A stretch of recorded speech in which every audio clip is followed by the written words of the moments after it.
Time now for a debate. Tonight we hear from both sides on Proposition 140, which would create open primaries, allowing all eligible voters to choose any primary election candidate regardless of political party. Joining us now in support of the measure is former Arizona Attorney General Terry Goddard, and speaking in opposition to Prop 140 is former Arizona Supreme Court Justice Andy Gould. Good to have you both here. Thank you so much for joining us. Good to see you both again. Terry, we're going to start with you because you're in support of this. Why is this a good thing for Arizona? I think it's a wonderful thing for Arizona. I've been a victim or a veteran, I guess you could say, of both systems, open primaries and closed partisan primaries. And so I've had a chance to see them from the inside. And occasionally, you know, even a blind squirrel can find a nut. There are good results from both. But I think the overwhelming logic says that an open primary, one that's open to all voters, open to all candidates, makes so much sense, because then anybody running to get nominated, to get past the primary, is going to have to appeal to a general audience, not just the very small group of very partisan people who control the primaries today. And that frankly has to stop. They're very tend to be extreme on both sides, on the left and the right, and they end up electing legislators and congresspeople who don't want to compromise, don't want to govern. And so it would end that system. It would end the taxpayer subsidy of these little closed parties that, frankly, only allow a few people to come in. So, hey, I think Arizona is in a mess right now, and I think a very important way to get out of it is to open the primary system. Okay. Not such a good reason, not such a good thing for Arizona, and your reason is? Well, what Terry fails to mention is that it involves ranked choice voting. This is a bad idea that's been imported from California, along with a lot of bad ideas. And embedded within this entire prop is a ranked choice voting system. So what you have in ranked choice voting is a bizarre ballot that is very confusing to voters. It lists 7, 8, 10 candidates at a time. The voters have to rank each one of those. And what you have is lack of transparency. As each round goes through on ranked choice voting, candidates drop out, but nobody gets to see that. It's all inside the tabulator.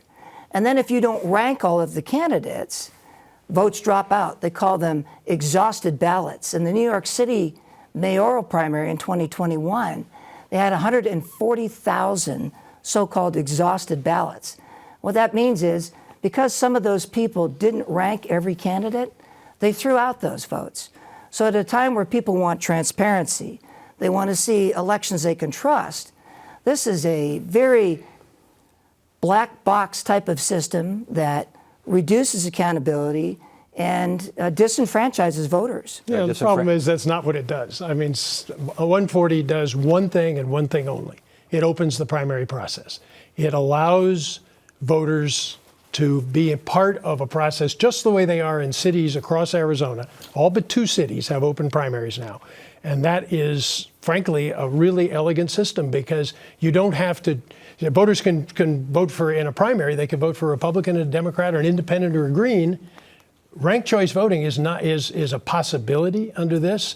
The legislature would have the option of choosing either top 2 or ranked choice, but all this 140 does is to open the primary system. Ted, let me respond to that, because I thought Terry might say that. I have the actual. Well, it happens to be the proposition. Hold on, Terry. I'll let you Terry. Speak. In Section 4, this section does not prohibit the use of voter rankings to determine which person or persons receive the highest number of legal votes. Section 6, if 3 or more candidates may advance from the primary election to the general election for an office to which one candidate will be elected, voter rankings shall be used to determine which candidate is elected. Amen. Now, but there's look, an important step that let me happens finish. before that. Hold on. Let me finish. You are amending the Arizona Constitution, and you are putting ranked choice voting into the Arizona Constitution. This isn't a statute. And you say you want open primaries. Why?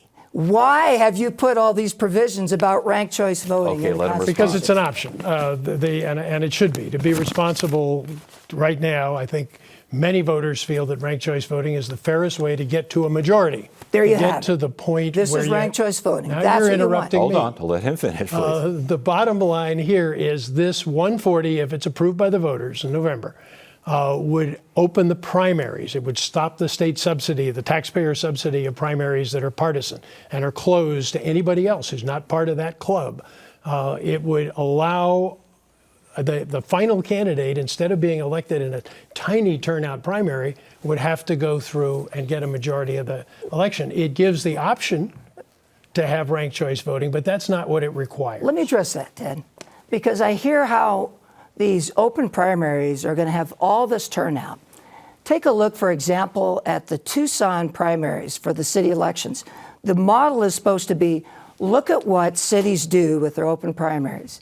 The turnout is 8%, 10%, 15%. It is abysmal. It is so bad that we had a case in front of us on the Supreme Court to move the primaries in Tucson because it was so bad. A second thing I must say here, the assumption that every independent is a moderate is a false assumption. There are some that are moderates. There are some that are even more radical than people in the parties. So this is not only based on false assumptions, but it doesn't even look at the language of the prop itself, which is ranked choice voting. I don't understand what the importance of whether independents or radicals or moderates is. What this does do, what 140 does do, is it opens the door to stop treating independents as some kind of a lower life form. I mean, right now in Arizona, if you're an independent, you've got to take a Republican or a Democratic primary ballot. You don't have one of your own. You have 6 times as many signatures to get on the ballot. And so independents are effectively disenfranchised by the current primary That is system. nonsense, Ted. Independents can vote in Republican or Democratic primaries right now. And if the goal was to allow independents to get ballots, why not propose a statute to let independents get ballots instead of 18 amendments to the Arizona Constitution and dozens of laws that are effective? Because all these years the legislature could have done that and they've done nothing. They don't want independents to be part of their party. And I think 1/3 of the Arizona voters are independents. They ought to be recognized. They ought to be part of a fair elections process. And that's just not true today. Well, the idea that independents, and I mentioned this because the idea that independents are going to moderate these primaries and that you're going to get a broader base simply isn't true. I didn't say they were going to moderate it. I simply said they ought to be participants. Well, they are participants. They're 1/3 of the voters. They can't run in a primary because they don't have a primary. So they need 6 times as many petitions to get on the ballot in the general election. Then change the number of signatures, Terry. Why do you have to amend the Constitution in 18 places? Why hasn't the legislature done that? They've had the chance. They've not fixed it in all these years. And now I think it's time for the citizens to step forward with this initiative. Is it exactly what they've done? I think Terry said something very important. You need to listen to what he said. Well, thank you. They want ranked choice voting. I didn't This say is that. ranked choice I did voting. not mention the words ranked choice voting. I'm sorry. Your initiative All this does. does is provide an option. No. If somebody in the future in the legislature, a majority decides that they want ranked choice voting, they can put it in. But right now, they also have all this initiative 140 does is open the primary. Does this initiative not lead to more inclusive politics? Does it not lead to that? Does it lead to a more extreme situation that we already have? It certainly does. It splinters the electorate even more. Ranked choice voting is something that people hate. It's something that is being banned in state after state.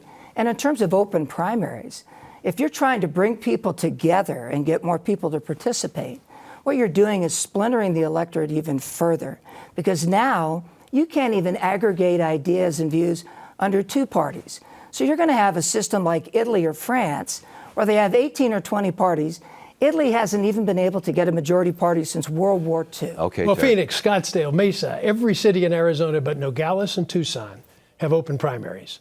Are they Italy? Are they becoming a sort of a third world situation? And they no, of course have not. 8% or 10% voter participation. No, they've got some cities, and you used Tucson as an example a minute ago, one of the 2 that still has partisan elections. So that's totally Got irrelevant. a couple minutes Yuma, left here. Couple throughout minutes the left state. here.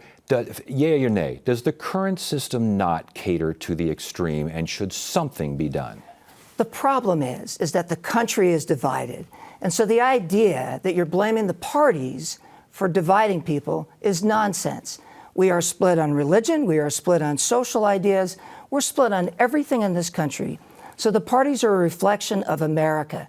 And the idea that you're going to contrive some system to change that is naive. You know, sometime way in the distant past, the parties might have been reflective of America, but it's not true today. In Arizona, the independents are becoming the majority party. They've basically said we don't want anything to do with either one of these organizations, and who is running the organizations, the one that vote in primaries, is a tiny percentage of the total. So 1/3, if you take either primary, you've got about 1/3 of the voters, maybe 15 or 20% vote in the primary. A majority of that is 3% are going to determine who goes to the legislature true. or who goes to Congress. My last question to you is, given that, does this not make it more confusing No. and for less of a turnout? Does the Phoenix municipal elections make it more confusing? No, it doesn't, because people run as who they are. And it gives the voter the chance to look at who they think in the primary is the best candidate to represent them. Nobody 30 even seconds, So there last is word. no exclusion. Last word, 30 Nobody seconds. even participates in those primaries. It's an abysmally low participation rate. These are not models of how to bring people together. If you want to try to get more moderates and more people to vote in general, then listen to what they have to say. Don't silence them. All right. Well, we certainly didn't silence you guys. Well, Good let's debate. start with the 1/3 Good. that are No, independents. it's over. They need We're to out be of part time. of the We're out of process. time. Terry Geithert, Andy Gould. Good stuff. Good to have you both here. Thanks for joining Thank you. us. Thank you, Ted.